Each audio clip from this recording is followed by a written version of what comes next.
बिस्मिल्लाहिर्रहमानिर्रहीम अस्सलाम वालेकुम व्यूवर्स। जैसे कि आप इस चैनल के ऊपर प्रॉपर्टी से रिलेटेड काफ़ी इन्फॉर्मेटिव वीडियोस देखते हैं, तो इसी तरह आज हम लोग सज्जाद कमर साहब के पास आए हैं और ये मार्केट के इनके एनालिसिस बहुत ज़्यादा अच्छे हैं और आज हम इनसे बात करेंगे कि डीएचए की जितनी भी ओवरऑल फाइल्स हैं उसके अंदर ये कहाँ पे क्या बूम देखते हैं, कौन सी फाइल का मार्केट ट्रेंड क्या चल रहा है। तो ये सारे क्वेश्चंस आज हम सज्जाद साहब से करेंगे और ये वीडियो काफ़ी इन्फॉर्मेटिव होगी। तो व्यूवर्स आज हम इनसे पूछते हैं कि ओवरऑल मार्केट को क्या देखते हैं। जी अस्सलाम वालेकुम सज्जाद भी, कैसे हैं? वालेकुम सलाम। सज्जाद भी, जैसे कि मैं अपने व्यूवर्स को बताया कि इस टाइम ओवरऑल जो भी मार्केट की जो भी सिचुएशन चल रही है, काफ़ी ज़्यादा करेक्शन आई हुई है, मार्केट इस टाइम सेल परचेज इतनी हो नहीं रही। तो आपका क्या नज़रिया है इसके हवाले से? आप इस टाइम बताएं कि इस टाइम अगर किसी ने इन्वेस्टमेंट करनी हो तो उसके लिए क्या बेस्ट ऑप्शन है? दानियाल, इस टाइम तो मैं ये देख रहा हूँ कि ऑल ओवर पाकिस्तान जो रियल स्टेट इंडस्ट्री है वो थोड़ी सी इफ़ेक्ट हुई हुई है। थोड़ी सी पॉलिटिकल अनस्टेबिलिटी हर बंदा जानता है, डॉलर काफ़ी तेज़ी से अप एंड डाउन। ये कब तक रहेगी, कितना टाइम रिक्वायर्ड है इस पर?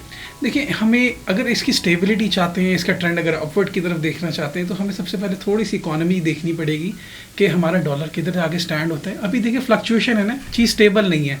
देखिए तेज़ी तभी आती है जब चीज़ें स्टेबल हो। अभी हमारी गवर्नमेंट भी स्टेबल नहीं है, हमारे पॉलिटिकल इश्यूज भी काफ़ी ज़्यादा बने हुए हैं, डॉलर की मूवमेंट अप एंड डाउन है, आईएमएफ की तरफ से बहुत ज़्यादा प्रेशर है, फिर टैक्सेस का बहुत ज़्यादा जोर पड़ रहा है मार्केट के अंदर। तो ओवरऑल ही जो रियल स्टेट इंडस्ट्री है वो स्लो है। अगर आप इस कंडीशन में, इस जो भी टाइम सिनेरियो जो चीज़ें चल रही हैं, इस कंडीशन में आप डीएचए के कौन सा फेस देखते हैं कि अभी जो हमें जो लोग देख रहे हैं वो अभी अपना फंड्स लेके बैठे हुए हैं और उनको समझ नहीं आ रही कि हम लोग अभी मार्केट किस तरह से किस साइड पे चल रही है मार्केट, और इस टाइम के अंदर हम लोग अपने फंड्स को कहाँ पे इन्वेस्टमेंट करें? तो इसके लिए आप क्या रिकमेंड करेंगे कि कहाँ पे इस टाइम इन्वेस्टमेंट करनी बेहतर है? अच्छा, मैं डीएचए की जो मार्केट है ना, अगर हम कंपैरिजन करें ऑल ओवर पाकिस्तान इंडस्ट्री का, रियल स्टेट इंडस्ट्री का, तो डीएचए की मार्केट काफ़ी ज़्यादा पॉजिटिव परफॉर्म कर रही है as compared to other projects. तो डीएचए की ट्रांजैक्शंस निकल रही हैं, थोड़ी पॉजिटिविटी है। मैं अभी स्पेशली अगर लाहौर की बात करें तो लाहौर के अंदर अपकमिंग 2 फेजेज़ हैं। डीएचए फ़ेज़ 10 है, डीएचए फ़ेज़ 13 है। फ़ेज़ 10 को मैं आने वाले वक्त का बहुत अच्छा फ़ेज़ देखता हूँ। लेकिन उसमें तो अभी बहुत ज़्यादा टाइम रिक्वायर्ड नहीं है, तो 5 से 8 साल उसमें लगेंगे। सर टाइम तो दानियाल भाई देखें, इसमें टाइम रिक्वायर्ड है। देखें, हर चीज़ ये नहीं होती है ब्लिंक ऑफ द आई में हर चीज़ परफॉर्म नहीं हो जाएगी। ज़ाहिर बात है, हमें इन्वेस्टमेंट करनी है, कुछ थोड़ा सा वेट करना पड़ेगा गेन के लिए, एक राइट टाइम का वेट करना पड़ेगा आपको एंट्री होने के लिए, एक राइट टाइम का आपको वेट करना पड़ेगा एग्जीक्यूशन के लिए। इसके अंदर काफ़ी ज़्यादा करेक्शन भी आ गई हुई है ना, प्राइसेस काफ़ी इसकी लो हुई हुई है। उसका रीज़न मैं आपसे डिस्कस करता हूँ कि प्राइसेस क्यों लो हुई और आने वाले वक्त में प्राइसेस क्यों हाई होंगी। क्या एक ऐसे लॉजिकल ऐसे इंडिकेटर्स नज़र आ रहे हैं, ऐसे एनालिसिस नज़र आ रहे हैं कि आने वाले वक्त में प्राइसेस हाई होंगे। सबसे पहले हमने समझना है कि फ़ेज़ 10 का फ्यूचर क्या है और कब तक है। देखिए, मैं इसकी बैलेट समझता हूँ कि 2025 के अंदर इसकी अगर बैलेट आ जाती है और डेवलपमेंट का काम शुरू हो जाता है। देखिए, डीएचए में या रियल स्टेट के अंदर इस पॉइंट ऑफ टाइम के अंदर कोई भी इन्वेस्टमेंट अब छोटी नहीं रहेगी। ये जो प्रोजेक्ट्स हैं, फ़ेज़ 10 हो गया, फ़ेज़ 13 हो गया, ये लॉन्ग टर्म होल्डर्स के लिए हैं। स्लाइटली कोई साल, 2 साल, 2.5 साल की होल्डिंग पावर के साथ आता है और टिल इसको बैलेट तक देखता है, तो ये बहुत अच्छा प्रॉफिट दे के जा सकता है। और अगर कंपैरिजन करें करना हो तो फिर देखिए, शॉर्ट टाइम मैं समझता हूँ कि जो पहले वक्त था, मैं शॉर्ट टाइम जो समझता हूँ 3 मंथ समझता हूँ कि एक शॉर्ट टाइम पीरियड होता है कि आप मार्केट में एंटर होने के बाद एग्जिट हो जाए, उसके लिए जस्ट आपको 3 मंथ्स चाहिए होते हैं। लेकिन अगर अब किसी के पास फंड्स कम है और वो चाह रहा है कि मैं शॉर्ट टाइम इन्वेस्टमेंट करूँ, आप 3 से 6 मंथ्स ले लें, तो उसके अंदर आप फ़ेज़ 10 को एक अच्छा प्रोजेक्ट समझते हैं? सर मैं तो इसको बहुत अच्छा प्रोजेक्ट समझता हूँ, लेकिन मैं इसको मिनिमम 6 मंथ्स नहीं, 6 मंथ्स के अंदर भी मार्केट आपको गेन दे के जाएगी, लेकिन वो आपको उस तरीके से गेन नहीं दे के जाएगी जो मेरा एक सेट टारगेट है। मिनिमम आपका capital growth at least 15 to 20% grow करे, तो उसके लिए आपको मिनिमम 6 मंथ्स to 1 ईयर का एक टाइम टेन्योर चाहिए। देखिए, 6 महीने के अंदर गवर्नमेंट भी स्टेबल होगी, आगे इलेक्शन वाला साल आ रहा है, तो थोड़ी सी अनस्टेबिलिटी मार्केट करेगी। लेकिन अगर उसको थोड़ा सा होल्ड किया जाए, साल की होल्डिंग के साथ आया जाए, नई गवर्नमेंट आए, पॉलिटिकल साल बाद ऐसे तो नहीं होगा कि मार्केट और क्रैश कर जाए जिन लोगों ने भी यहाँ पे इन्वेस्टमेंट किया। फॉर एग्जांपल यहाँ पे 1 कनाल की फाइल ले लेते हैं और 1 साल बाद वो दोबारा जो है वो 80 या 90 के बिटवीन में आ जाए, ऐसा आप देखते हैं कि आने वाले टाइम में ऐसा हो सकता है? देखिए दानियल भाई, देखिए इसमें जो है ना 50-50 चांसेस हैं। देखिए 90-95 में भी आ सकती है, इसमें कोई बड़ी बात नहीं है, ये इन्हीं प्राइसेस से ऊपर गई हुई है। ठीक है, अब जो मैं इसका सिनेरियो देख रहा हूँ, मुझे ये इतनी लो प्राइस पे जाती हुई नज़र नहीं आती। वैसे तो मैक्सिमम मैं इसका डिप देखता हूँ कि आपकी जब भी कोई भी प्राइस जो है बड़ी पीक पॉइंट पे चली जाती है तो उसके अंदर रिवाइज आपको देखने को नज़र आता ही है, या आप किसी भी सेक्टर में देख लें, किसी भी जगह पे देख लें। तो अभी जो इसकी करंट प्राइसेस जो अभी काफ़ी टाइम से ये कोई 110 से 111-12 के बिटवीन में चल रही है एलोकेशन और एफिडेविट फाइल्स इसकी, तो ये मज़ीद अभी और नीचे आ सकती हैं, कोई 1 करोड़ तक आएंगी ये फाइल्स, या अभी अब बेहतर होने के चांसेस हैं इसके? मैं तो इसकी आइडियल प्राइस जो देखता हूँ 125-130 देखता हूँ, ये इसकी आइडियल प्राइस है और इसको इस वर्थ के ऊपर ट्रेड होना चाहिए। अभी जो मार्केट नीचे आई थी वो हमने देखा था कि ओवरसीज़ हमारी कम्युनिटी की इन्वेस्टमेंट भी नहीं आ रही थी बहुत ज़्यादा पाकिस्तान के अंदर, क्योंकि डॉलर की प्राइस बहुत ज़्यादा अप जा रही थी, टैक्सेस बहुत ज़्यादा हैवी इम्पोज हो गए होते, टैक्सेस की रेशो बढ़ गई हुई थी। अब मैं एक पॉजिटिविटी ये देख रहा हूँ कि टैक्सेस इन्होंने 3% से जो CVT स्टैम्प ड्यूटी है 3% ने 1% कर दी है, ओवरसीज़ के लिए जो टैक्सेस हैं वो एग्जेम्प्ट कर दिए हैं। तो ये इम्प्लीमेंट हो गए हैं, ये इनके नोटिफिकेशन आ गए हैं, CVT का जो नोटिफिकेशन है वो ऑफिशियली आ गया हुआ है परमिशनल गवर्नमेंट की तरफ से। जो FBR के जो टैक्सेस हैं एडवांस टैक्स जो ओवरसीज़ कम्युनिटी के लिए एक गिफ्ट है कि वो एग्जेम्प्ट हो जाएंगे, इसका ऑफिशियल नोटिफिकेशन नहीं है, वो भी आने वाले 1-2 रोज़ के अंदर इसका नोटिफिकेशन। इसके बाद मार्केट आप बेहतर होती सर देखिए जब इसका ऐलान हुआ है मैं तो तभी मार्केट में पॉजिटिविटी देख रहा हूँ।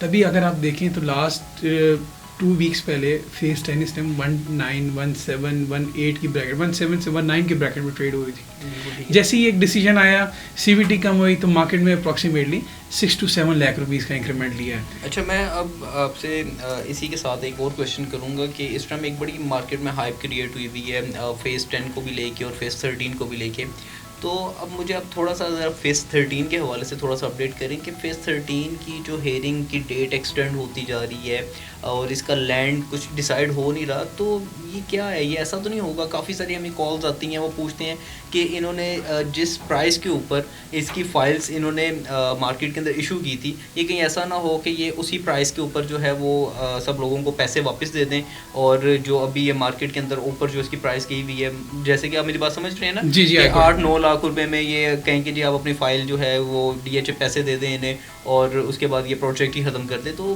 काफ़ी लोग ऐसे करते हैं, लेकिन ये चीज़ तो मेरी समझ में भी नहीं आती, क्योंकि DHA एक ब्रांड है, वो अपना नाम तो कभी भी ऐसे ख़राब नहीं करेगा, और अगर ऐसा कुछ होना होता तो इसकी ट्रांजेक्शन ही ना होती और मार्केट के अंदर इसका परचेज़र भी ना होता।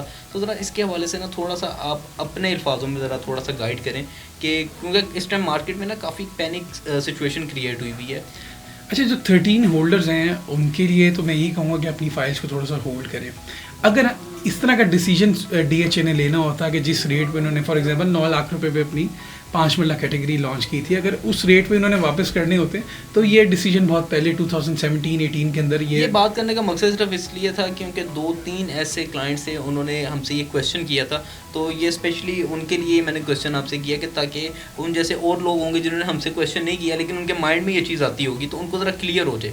सर 13 कभी भी ऐसा नहीं होगा कि DHA रिवर्स कर जाए, ये प्रोजेक्ट रिवर्स कर जाए। अगर सिर्फ रिवर्स करना होता तो ये डिसीजन 2017-18 के अंदर वो लेके ऐसे वाइंड अप कर चुके होते, क्योंकि अब केस सुप्रीम कोर्ट के अंदर है, ये 90% तक जो है ये केस क्लियर है। अब सिर्फ सुप्रीम कोर्ट DHA को कहता है हमें 3 चीज़ों के जवाब दें। एक, इसकी बैलेटिंग कम करनी है, इसकी डेवलपमेंट किस कंपनी ने करनी है और इसकी लैंड किधर आनी है और कितने अरसे के अंदर ये प्रोजेक्ट डिलीवर करना है। जब ये 3-4 क्वेश्चंस के आंसर DHA सुप्रीम कोर्ट के अंदर जमा करा देगा, अभी सुप्रीम कोर्ट से DHA ने टाइम लिया कि हमें थोड़ा सा टाइम थे, हम ये चारों चीज़ें आपको पाइपलाइन के अंदर करके बता देते हैं कि डेवलपमेंट कौन कंपनी करेगी, इसकी लैंड किधर है।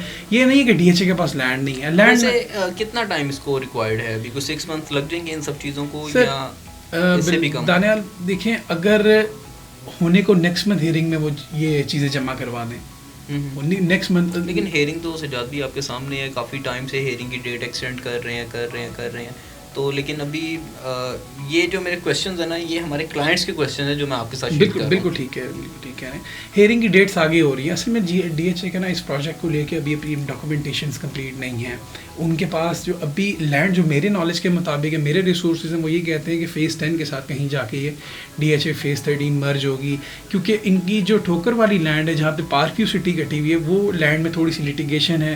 रूडा भी वो लैंड नहीं देता और वहाँ पर रावी के भी थोड़े से मसले मसाइल चल रहे हैं, तो वहाँ तो ये लैंड नहीं लगनी फ़ेज़ 13 की। तो फ़ेज़ 10 के पास इनके पास काफ़ी जगह है। अच्छा, काफ़ी लैंड एक्वायर भी कर रहे हैं, तो वहाँ पे मुझे चांसेस हैं कि वहाँ जाके इसमें एक और चीज़ भी सुनने को आ रही थी कि ये फ़ेज़ 10 से पहले इसको बैलेट करेंगे, इसमें कितनी सच्चाई है? देखिए, ये जो केस है ना बिल्कुल एज पे खड़ा हुआ है अपना, बिल्कुल एज पे खड़ा हुआ है। अब जो सिटी होल्डर्स हैं, फेज 13 के होल्डर्स हैं, उनकी तरफ से काफ़ी ज़्यादा प्रेशर है, क्योंकि लोगों ने फाइलें 2010-2011 से बाइंग की हुई है, होल्ड करके रखी हुई है। अभी भी कुछ कोऑर्डिनेशन, कुछ क्लाइंट्स ऐसे होते हैं जो फर्स्ट अलॉटिंग है फाइल के, तो लोगों ने इसको काफ़ी अरसे से होल्ड किया हुआ है, 10-11 साल हो गए, मोर देन अ डेकेड हो गया हुआ है। काफ़ी ज़्यादा प्रेशर है डीएचए के ऊपर।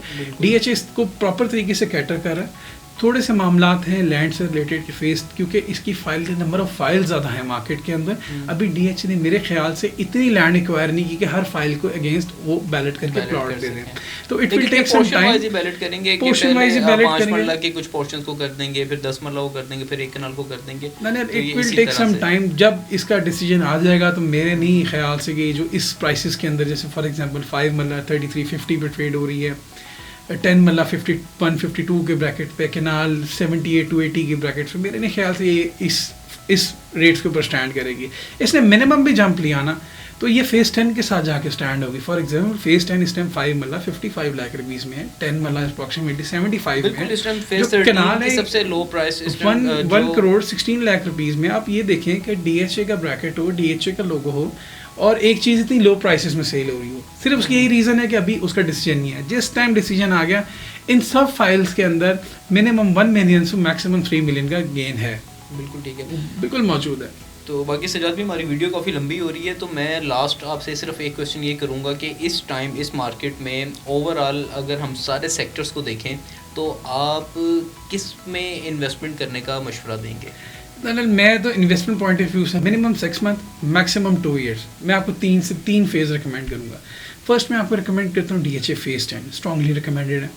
सेकंड मैं आपको रिकमेंड करूँगा डीएचए बहावलपुर। डीएचए बहावलपुर में जो 4 मल्ला कैटेगरी है, कमर्शियल है, वो अभी बहुत ही लो प्राइसेस पे आया हुआ है।